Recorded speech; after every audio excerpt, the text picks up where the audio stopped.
I get 2 big things done a day before I look at anything else.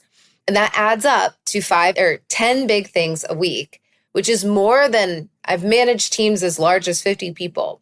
Doing 10 big things a week is more than most people do in a month. And that to me is like the true secret. That's Amanda Goetz, and she just shared the secret that transformed her from a burned out corporate executive juggling 3 young children to a $1 million solopreneur who actually has time for school pickup. Amanda's a 2-time founder, 4-time CMO, and the creator of the weekly newsletter, Life's a Game. Her debut book, Toxic Grit, comes out this October, and she's built a thriving community to help people develop what she calls portfolio careers.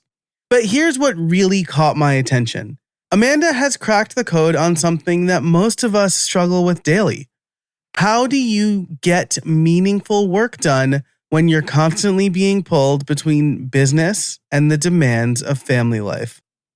Her answer isn't about working harder or finding more hours in the day. It's about systems so simple that they actually work. We talk about a bunch of things, from her to-do method, that's TWO do method, to how she uses AI to manage social media without losing her authentic voice, and so much more. We also obviously talk about being a parent. If you've ever felt like you're spinning your wheels, trying to do everything and get nowhere, this conversation is going to give you some serious clarity. If you're overwhelmed by a chaotic business that's stealing time from your family, Streamlined Solopreneurs for you. Hey everybody, my name's Joe Casabona, and I've been there.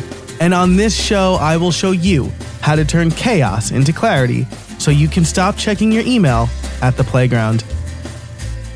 All right, I am here with Amanda Goetz, writes the weekly newsletter Life's a Game, has a book coming out called Toxic Grit. Amanda, how are you? I'm good. I'm in New York right now. Things are good and I can't complain. Awesome. Well, longtime listeners will know that I identify strongly with New York. I always say I live in Philly, but I'm from New York. Very important to me. So I say I'm raising my kids in Miami, but like New York City is my home because I was here for 12 years. So that speaks to me. Awesome.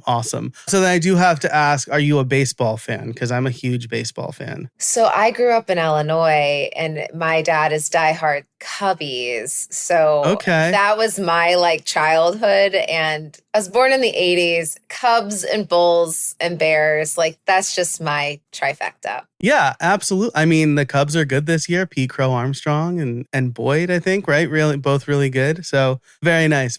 Love it. Okay, let's dive into this. So I really like to focus on kind of the workflows and running the business. Something that people have been asking me is what really successful solopreneurs do I know? Do you consider yourself a solopreneur? I know you have team members, but I don't know if that's I really don't. I have one EA that I hired through Athena. So she's in the Philippines and it's cool because she works the same hours as me. But that was really the first and only hire I made. And then, it's all just me. And when I think about the word solopreneur, it's there are lots of people that call themselves solopreneurs and have massive teams. So it's a tricky thing. Are you a content creator? Are you a solopreneur? So the term that I started to use was that I'm developing a portfolio career. And what that means is, and the way I categorize it is, I'm monetizing multiple income streams. I still consult, I still take on fractional CMO work as a marketer. So the 5 C's of a portfolio career in my mind are consulting. Do you still go and work for clients or whatever? Content. Do you make money from the content you create? And in my case, I do. I have a newsletter. I consider book to be under content, speaking engagements under content. The 3rd C is courses. Do you create a course and then sell it? That's a very typical kind of digital creator income stream. Then there's community. Do you build a community and monetize that? And then the last one's coaching, whether that's one-on-one coaching or group coaching.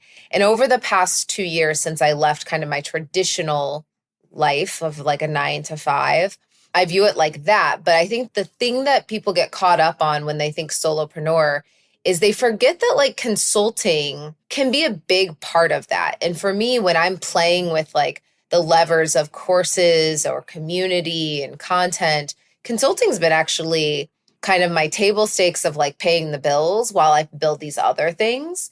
And it also keeps me a practitioner. Like as I'm still a CMO and going in and helping companies launch or build or grow, I feel like I learned so much more about what it takes to be a good marketer these days. Yeah, I think that's really important, right? I mean, like there's like the old adage that those who can't do teach, right? And that's like, I don't know if you've heard that, but Right. I like, don't want to be in that adage. Like I want to be like, oh, she's still doing and she's teaching. yeah, absolutely. And I mean, like, I think that like authenticity and credibility is so important these days. Was it you who said if someone's teaching a tactic, then it's what worked a year ago or something like that? By the time you're teaching things, it's a hindsight bias. You don't have the macro factors. It's not ever apples to apples. That's why I always say founders going on and sharing their kind of founder journey and how they sold and exited a business. It's like, yeah, they can talk about how smart they were in their marketing strategy or whatever, but they're not talking about the economical climate and the timing for that industry. So there's a lot at play there. But yeah, I think marketing now more than ever is shifting so fast. I recently was talking to a dean of a college and they were like, it's so hard to build curriculum every year that's like consistent because everything changes every single year. Obviously, there's still the foundation, but how do you keep marketers marketable in the field right now? So, yeah. Yeah. I mean, like at the college level, things move. You know, I used to teach computer science at the University of Scranton, and like I taught like newer stuff, and like all of the older teachers were like, oh, this class is on autopilot, right? And I'm like, no, like things are changing so fast. This is the course I put the most effort in because it's like such a base level thing. And like if I was still teaching it today, like I'd definitely be talking about like generative AI. Like there's no way around it. So Exactly. yeah, super interesting.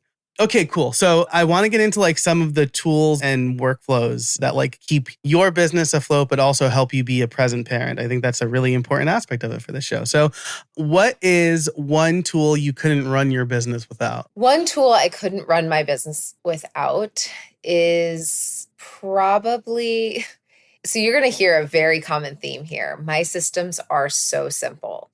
Because I found in my 20-year career, if I try to overcomplicate something, I don't adopt it, and thus it doesn't work. So tools that I can't live without, first of all, is like my to-do list. I talk about this a decent amount, but what my to-do list is, at the end of every day, I take a Post-it note and I write down 2 things from a parking lot of tasks that I've thought of or ideas. And I take 2 of them and I write it on a Post-it note. And yes, a Post-it note, like we're talking paper here. In the world of AI, like I'm going to sound like archaic here, but hear me out. Then I shut everything down in my computer, except for the things that are applicable to the 2 things I wrote on the Post-it note. So I shut off my email, I turn off Slack. And let's say that one of the things is to write a newsletter. So then I have just the newsletter template in front of me. And so that when I sit down, I know exactly what I'm working on. And studies have shown that the more that you have in front of you, even if you're trying not to focus on it, like say you have email on another tab and you're not looking at it, our brain is still subconsciously trying to process and think about all the things that might be happening in there. So this to-do list has become a tool and a system for me that I get 2 big things done a day before I look at anything else. And that adds up to 5 or 10 big things a week, which is more than I've managed teams as large as 50 people. Doing 10 big things a week is more than most people do in a month. And that to me is like the true secret. If everybody like turned off the podcast now, it's like, that is really the thing that has helped me in my entire career. Even when I was working at a big organization, it's like I would get in before I got sucked into emails and Slacks and everybody's pick your brain meetings and whatnot. I would have a deck done. I would have thought out a new plan or strategy, or I would have like come up with a new content arc or whatever. So that is like the tool. We can get into like actual software tools too, but like That's the tool that I use all the time. Yeah, I love that. I think that's really important. No knock on analog tools here because you can see the Oh, whiteboard right cool. behind Yeah. me here. Oh, that's like my dream. Yeah, that's where I write the things I have to do. Because if I ever start wandering, I just look at my whiteboard and I'm like, yes, that's what I need to focus on. And like coming from the developer world, like we love our monitors. I am down to just one monitor plus my prompter, but like that's a teleprompter. So like really important because I'm very distractible. I think a lot of us are probably, but having that focus is so smart. And I love that it's for those who may have not, I'll link to Amanda's LinkedIn post where she talks about this, but it's 2TWO, to-do list, right? Yeah. 2, like the number 2. Yeah, exactly. Yes. Awesome. Okay. So like the next question I have here is if you could only keep 3 apps on your phone for business, what would they be? This might be a slight setup, but like just generally what apps do you like that you need on your phone? The apps that I frequent, like, look, I'm a content creator. So I am constantly on social media, like not constantly. I have blocks of time for social media, but I have social media on my phone. But I would say Notes and Otter. I use Otter AI to voice memo when I'm out for walks. There's a lot of tools out there that can do this, but I have it set up so that if I am thinking through something or I am wanting to tell my EA something, I will record it when I'm out on a walk and then I can easily send that to her and she can then transcribe it or pull the transcription and add. It's like, oh, I got to add this to this and change this email or respond to this person. She's got it all. I don't use Notion on my phone. That's a desktop thing. I try to keep as much work stuff off of my phone as possible because as a parent, it can be such a slippery slope. I'm very big on compartmentalization in my life in general. That is what my entire book is about.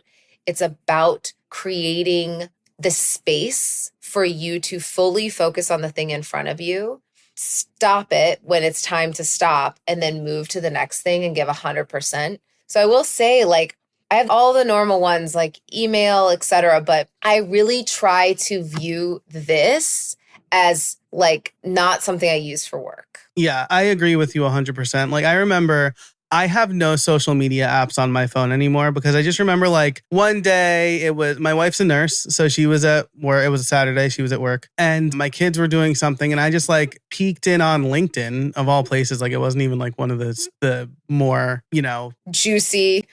Yeah, right. Yeah. Like, the ones that are actually like trying to like spark conflict. And I just like read something that annoyed me and like that annoyance, like jumped out of the phone and into me and I took it out on my kids. And I'm like, this is not the kind of dad I want to be. And so like got rid of all social media apps. I have the Brick. Have you seen this? Do you like it? I do. I think it's great. I'd love to hear your opinion about it though. I want to try it. I've talked about this so much in therapy and work, like, especially when you're gearing up towards a big goal, like my book launch, it's like, okay, if somebody big like posts about my book, like I want to be able to like say thank you. And like you feel like you're missing something if you're not checking it.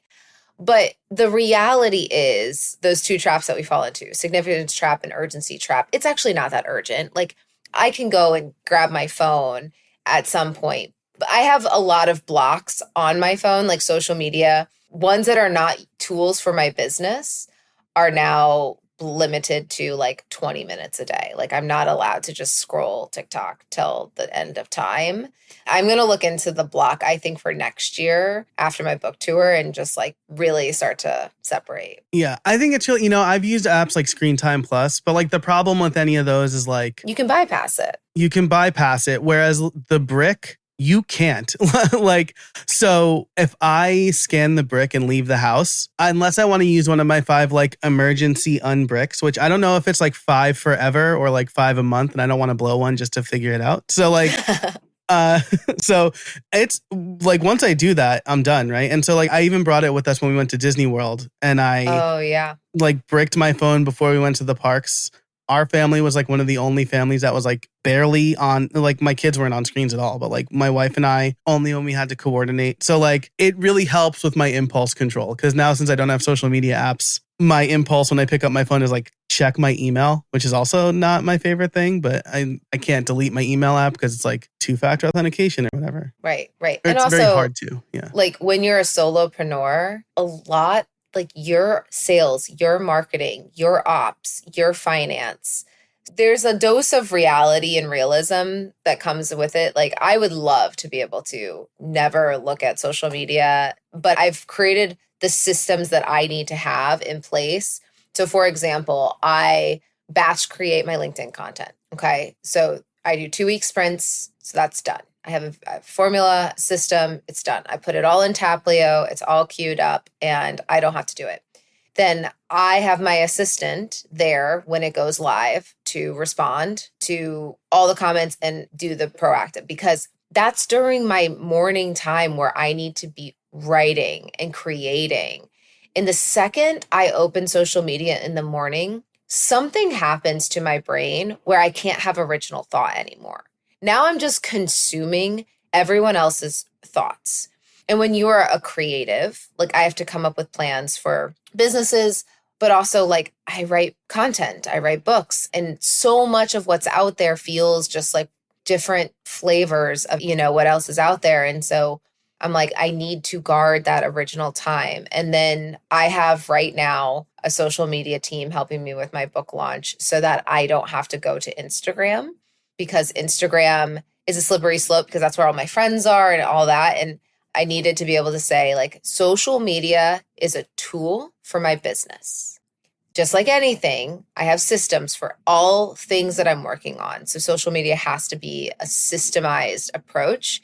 And all of my friends now know, like, don't DM me. I'm not going to see it right away.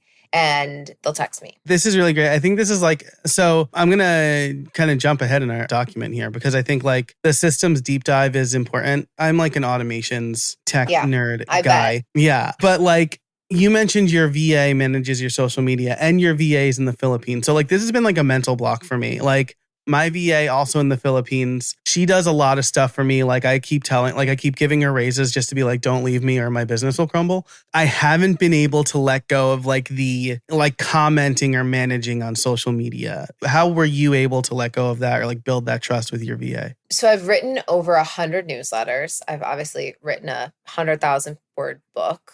I trained a GPT for this reason. She has a whole system where she will literally, I have a list of 10 people she has to comment on every single day. And she will take their post, put it into the Amanda GPT, and it will spit out the comments.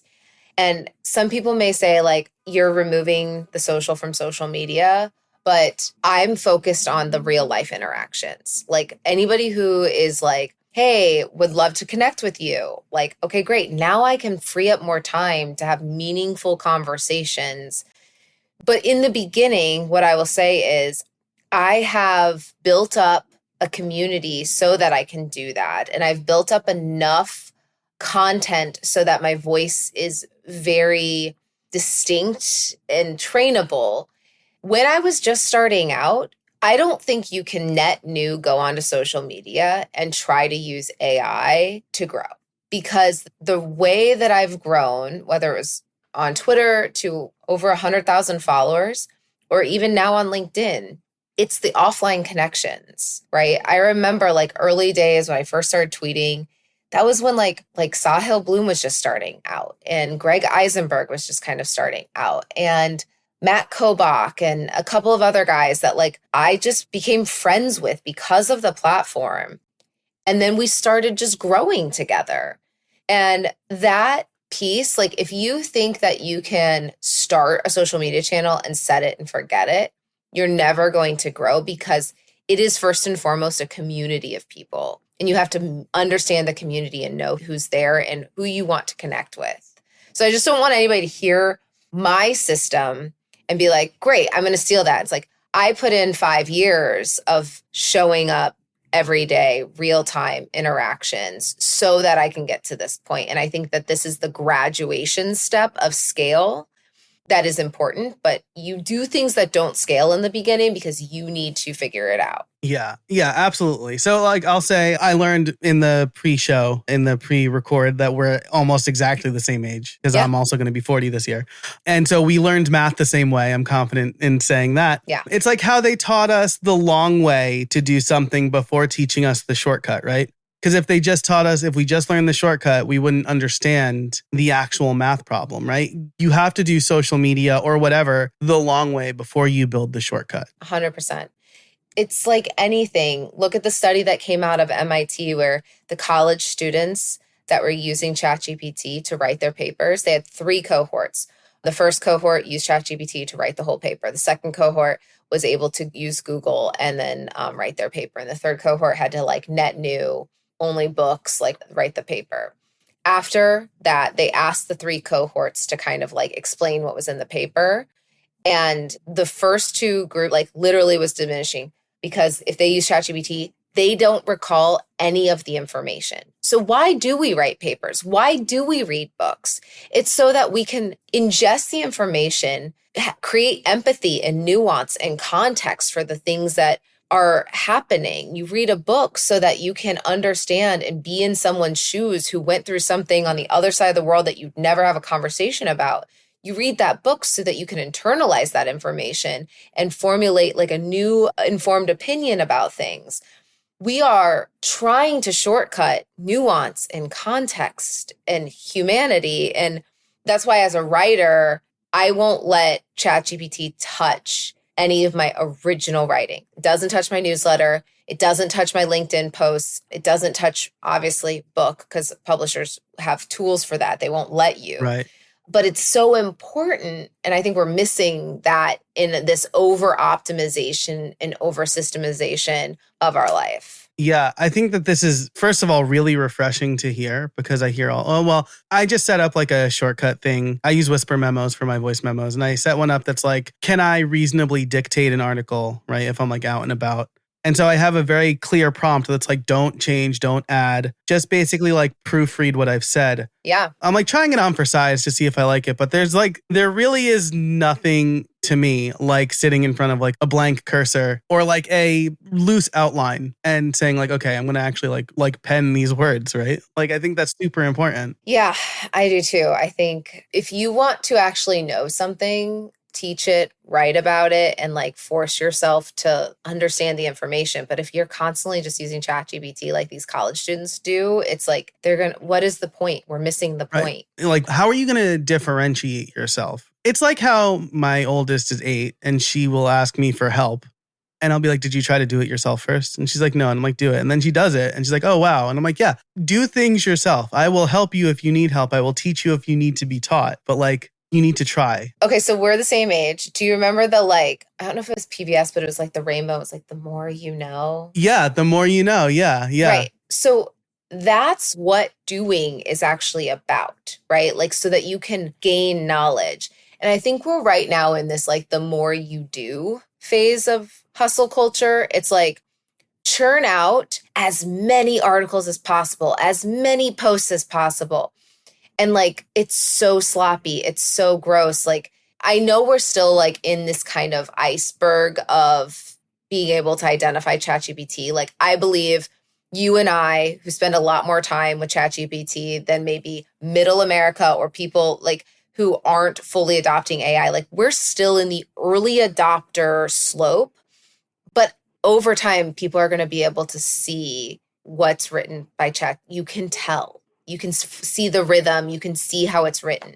Yeah, it's more than just like the M dash, right? Like I was using the M dash in 2018 or whatever. So like but it's very like, you're right. There's like a fake like poetry to how ChatGPT will write something. And yeah, you're right. Like it is obvious. And I want to give people the benefit of the doubt, but I've been pretty right every time I've thought that it was an AI comment. And here's where we're going. Like whether or not it's AI writing the post, commenting, at the end of the day, what's actually happening? It's a lack of trust, right? Because there's not real humans having a conversation. So I'm really bullish right now on like, what are the mediums that are showing real humans, communities, podcasts, like where do you need to be? Video content.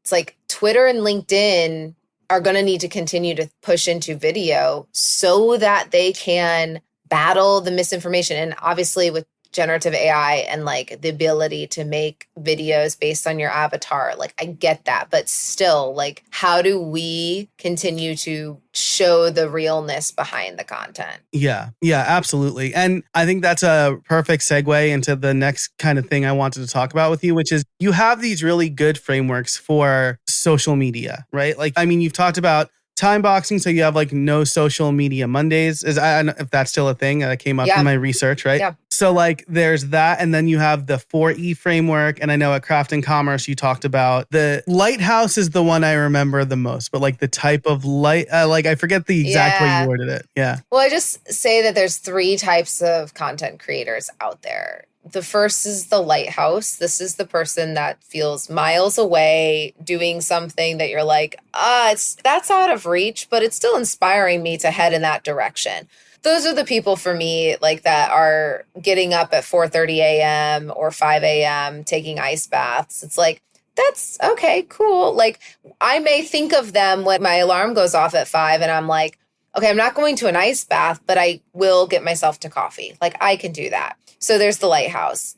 The second one is the flashlight, the person who's constantly shining a light on where you should look and how you should think. And these are the people who, like, I think I put about like James Clear. Like it's hard to find a lot of pictures of James Clear. He's just showing ideas and where and frameworks and where to look. So he's a flashlight. It's not just about him, follow me. It's like, look at all this stuff. And then the third one is a porch light. Porch lights are the people who are like, hey, we're in this together. Come on in.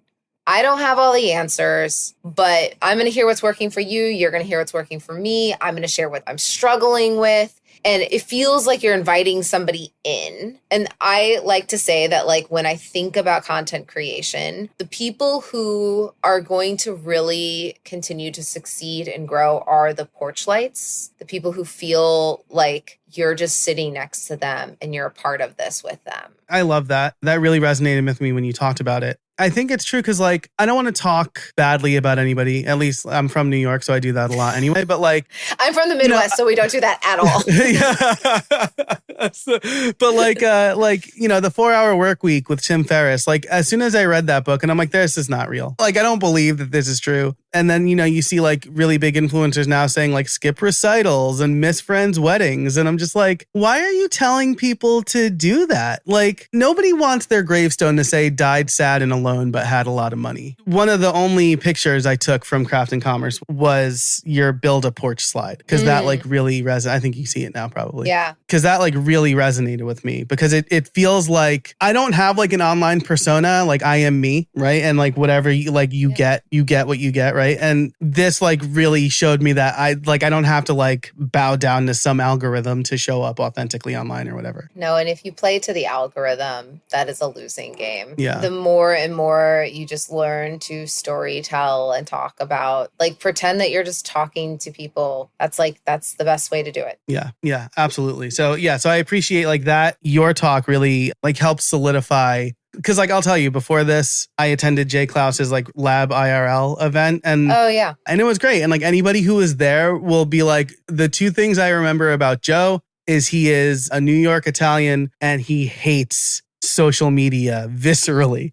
And so I'm like, I'm just not going to do it. But like through the cajoling of several people, and then like your talk showed me like, all right, maybe I should like show up the way that works best for me. 100%. And look, where we are in the world in general is that personal brand has gotten such this like weighted definition to it.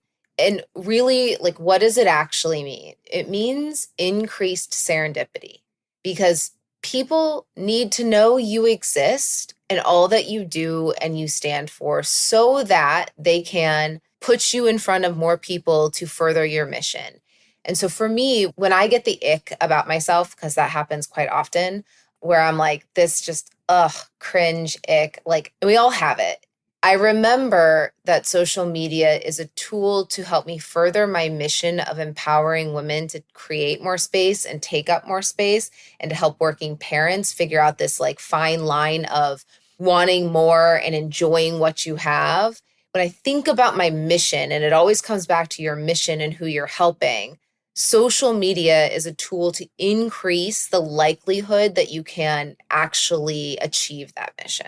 I love that. I think that's a really nice bow to put on social media. I don't think there's anything more I can add to that. So I love that. I do want to move into the parent stuff, though I do want to ask, because I feel like I'm teetering on asking questions about things that you have not told me, but you've posted on social media. And go for it. That has me thinking about the parasocial relationship, right? You're a single mom, you have kids, you have a partner who I think you're maybe marrying, if I saw a post. Yeah, getting married next year. Yep.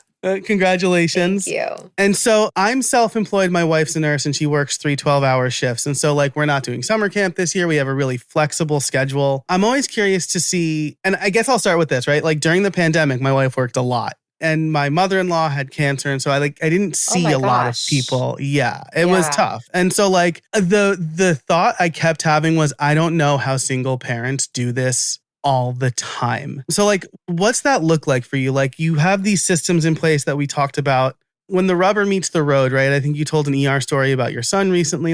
How does that look on a daily basis when you are trying to manage work life and home life while running a business? Yeah. Well, I get the question a lot of I don't know how you did COVID at the time I had 3 kids under the age of 5 and was a single mom. And I was building a business at the time. And the best way to respond to that is truly there was no other option. And when you have no other options, that's your reality and you're just figuring out how to make the most of it. And you have a wife that obviously she's working crazy shifts, but the feeling of when she's there, it's way easier. It's I didn't have that alternative reality that I was waiting for it to happen. So you kind of sit in the discomfort and the chaos a bit more than waiting for it to end, because it doesn't ever end. So that's number 1. And then number 2 is it's wild, and I've studied this a little bit with some child psychologists, where children of single parents, it's they perceive and understand where you are in your breaking point. And they also understand there's no one else to tag team in. So they're not playing you off of each other. And I have a very distinct story. This is before COVID. I took my 3 kids to the Children's Museum in the Upper West Side. And it was one of my first outings with all 3 kids. And I was wearing my son, he was the baby, and I had the 2 toddler girls. And I said to them, we all have to stay in the same room. If anyone leaves the room that we are in, we are leaving the Children's Museum immediately, because there's only one mommy and I can't lose you. Made it through the first room. We were good. I was okay, we're now going to the second room. We have to stay in this room. Middle child wanted to go wander to the next one. It's always the middle child. I feel like it's always the middle child. And it was in that moment that I was I have to show them that I'm serious, because this is serious. There's only one of me. There's 3 kids. Right. I probably looked like the worst mom ever. I had 3 crying kids leaving the Children's Museum, but then it didn't really happen again.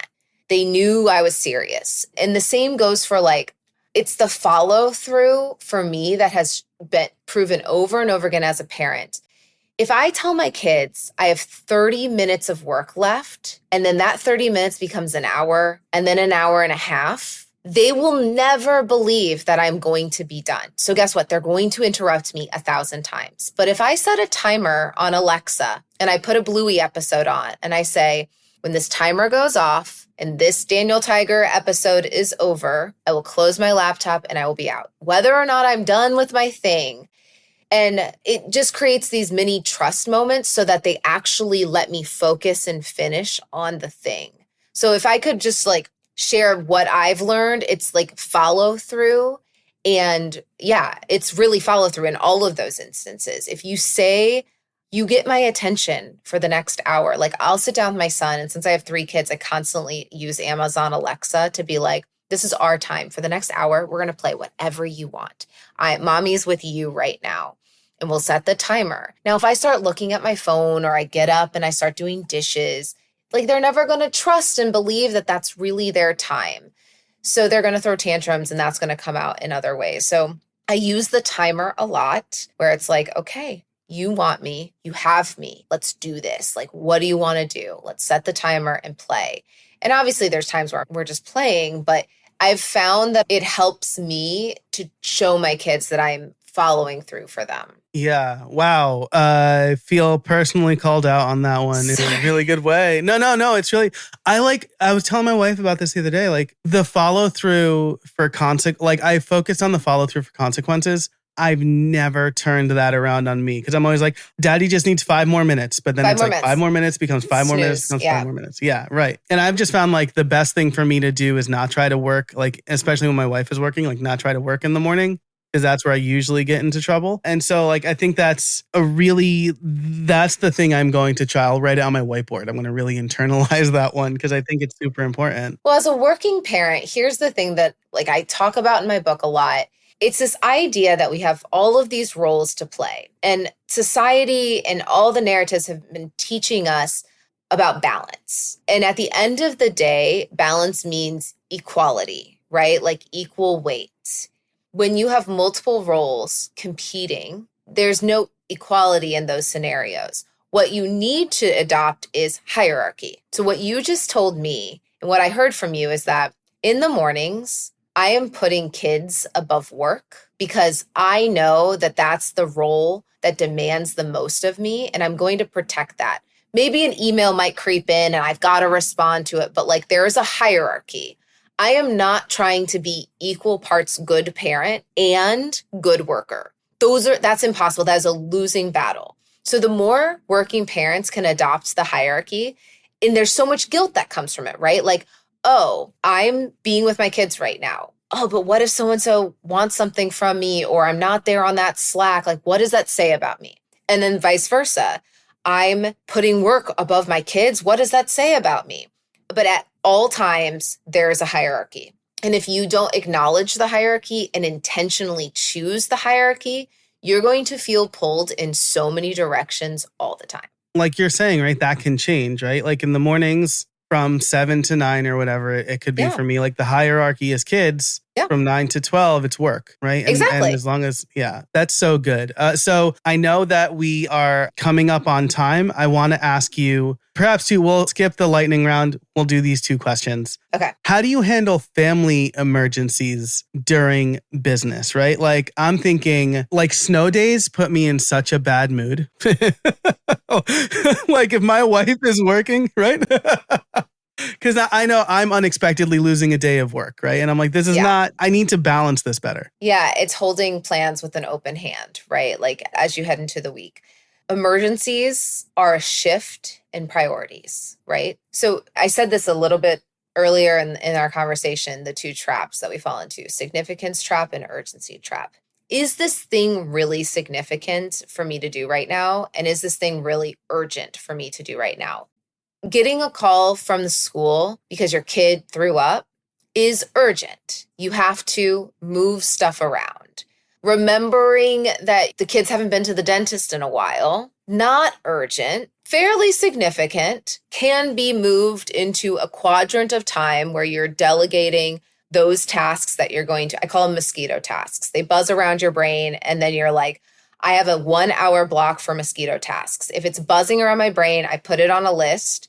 And then I have like a 1 hour where I just I gamify it. I'm like, I set a timer and I try to see how many mosquitoes I can kill. But at the end of the day, those moments are a chance to say, is it truly significant? Is it truly urgent? If yes, do I reshuffle my priorities in this moment? Which role do I need to bring to the top of the priority list so that I can handle this? And for how long? Because that's the other thing. As a working parent, going to pick up the kid can lead to, okay, now I got to go to CVS because I don't have Gatorade and I need to now come home and they're throwing up every 30 minutes. And yet we keep trying to go and work for a little bit. And then you're sitting at your computer and you're like, I got to go back. They want something else. In those moments is the perfect time to say, you know what, for the next 8 hours, I'd rather be a super their parent so that tomorrow I won't feel guilty about doing both bad, and it's the intentional imbalance of life. As long as you're telling yourself, I say this about being lazy. I will tell myself tonight for the next 3 hours, I am not moving from this couch. I am eating like crap. I am like going to binge shows until I can't see straight. But the fact that I intentionally said that allows me to just soak into it. And it's the constant competing of characters. Yes, there will always be kind of this multiverse overlapping, but to the best of your ability to create the separation and to say, I'm going to do this thing really well so that I can go back to work tomorrow and I'll feel like I was a great parent, but now I was there for you. If you're still sick tomorrow, but you're feeling better and you're not puking your brains out, you're going to watch Bluey all day and I'm going to work. And like, that's the intentional imbalance piece that we have to accept and honor, that you can't be both of those things at the same time really well. Yeah, absolutely. I think I picked snow days because we had superfluous snow days. And then we had off for the Eagles Super Bowl parade. I was just like, come on. Like that's a lot. I think it felt like a lot. Okay. We're wrapping up here. So I want to ask one more thing, which is, how has launching a book changed the way you've worked? Launching a book made me so diligent about my morning and guarding my brain. Because now it's so funny, like I'm in this break of like, I wrote the first book, I'm on a break, I'll start writing the second book next year. And I'm on this break and I wake up and because I'm not in my writing flow, I'll like scroll and I'm like ingesting everybody else's thoughts. And so writing a book made it so clear of how much we consume that dictates how we feel, how we think, how we show up for others, like you were saying. Like when I start my day and if my feed chooses to show me really sad things, the weight I feel throughout my whole day is real. So it made it super guarded because I had to write for 2 hours every day in the morning before anyone else got up. And guarding that time showed me how much better I felt when I wasn't allowing other people's thoughts in these stories to reside in my brain. Yeah, absolutely. Your kid, do they stay in bed for a while? My kids, No. We have the clock. They're not allowed to leave until 7. We have tried that. And my kids I think it's because I'm an early bird and they're or 2 out of the 3 are early birds. One can sleep now. She's in junior high. So she's now starting to hit she's not out until like 9:30. But the other 2 are still like 6:30 watching cartoons. But we have a whole system. If they wake up while I'm still writing, I have a drawer full of like healthier breakfasty snacks. Ooh. And it's within reach and they're allowed to eat whatever they want until I come out of the thing. So that's our rule.